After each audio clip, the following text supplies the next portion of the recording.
Did you know that today, more than 200 million people in India speak the English language?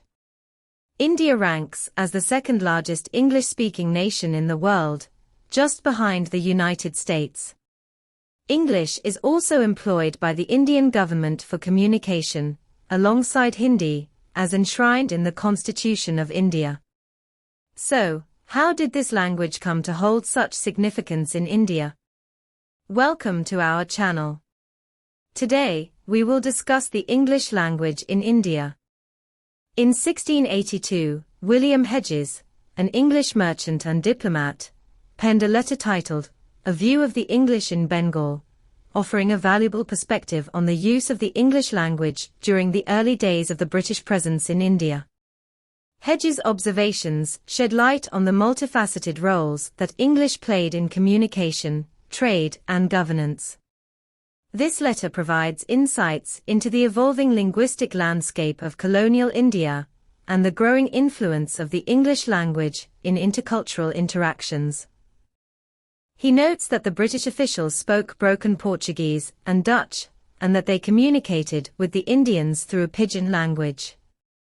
Here is no such thing as an interpreter, but they make up in English what they want in Indian or Portuguese, and we all speak it indifferently, so that the English we speak in Bengal is such a mixed jargon as I believe is to be heard in no other part of the world.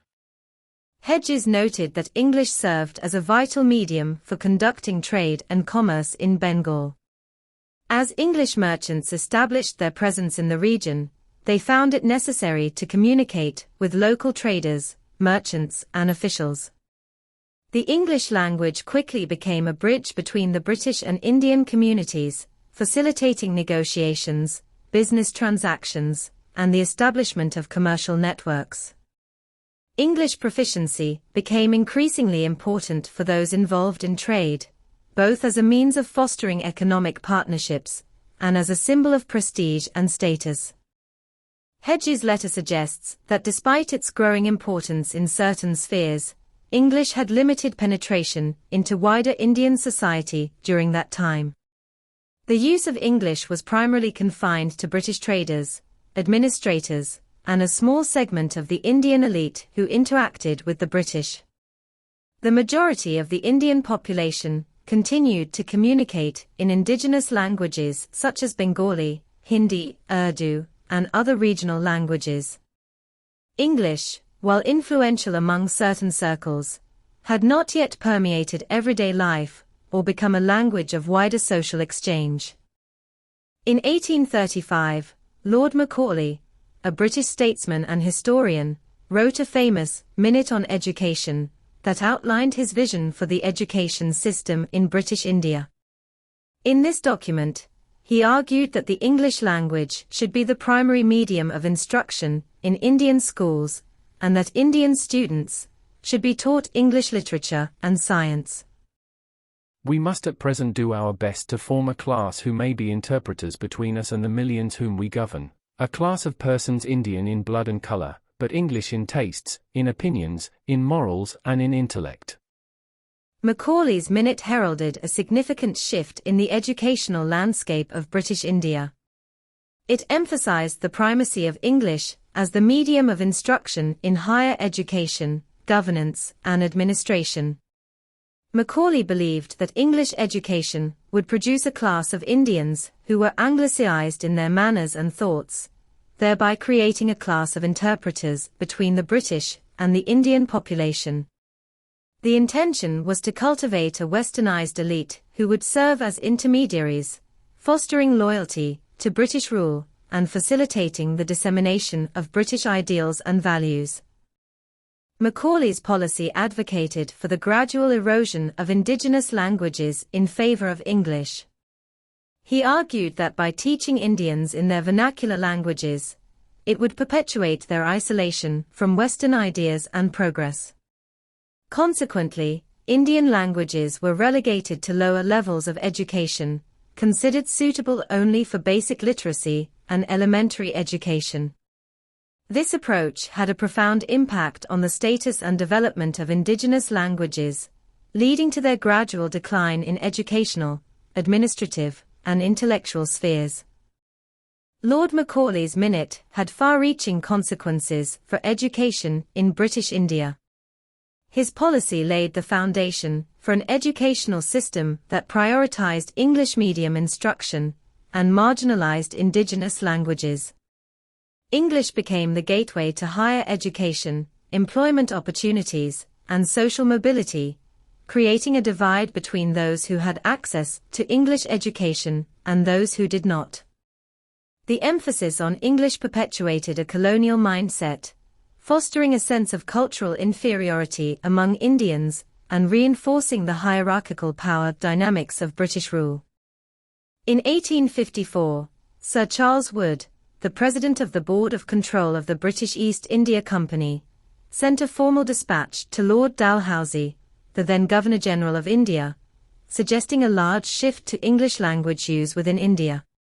Sir Charles recommended that primary schools adopt vernacular languages, high schools adopt Anglo-vernacular language, and that English be the medium of education in colleges. This communiqué is informally known as the Wood's Dispatch. The Wood's Dispatch prioritized English education, considering it vital for fostering Western knowledge, scientific temper, and administrative efficiency. The document advocated for the establishment of schools that would impart education in English, aiming to produce a class of Indians who could serve as intermediaries between the British rulers and the Indian population.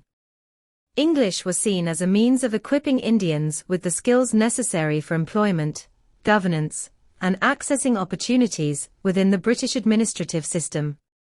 In accordance with Wood's dispatch, education departments were established in every province and universities were opened at Calcutta, Bombay, and Madras in 1857, in Punjab in 1882, and at Allahabad in 1887. Gopal Krishna Gokhale was an Indian social reformer and politician who played a significant role in the Indian nationalist movement in the early 20th century. In a speech delivered in 1912, he discussed the importance of English education for Indians and how it had contributed to their social and economic advancement. The English language has been our passport to progress, to prosperity, to power.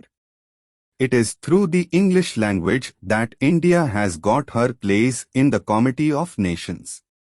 The development of English education in India has been attended by great and important consequences.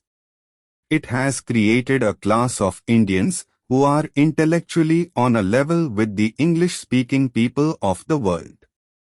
This speech shows how English had become associated with social status and privilege in India by the early 20th century, and how it had contributed to the rise of a class of English-speaking Indians who were loyal to the British, but also had aspirations for self-rule.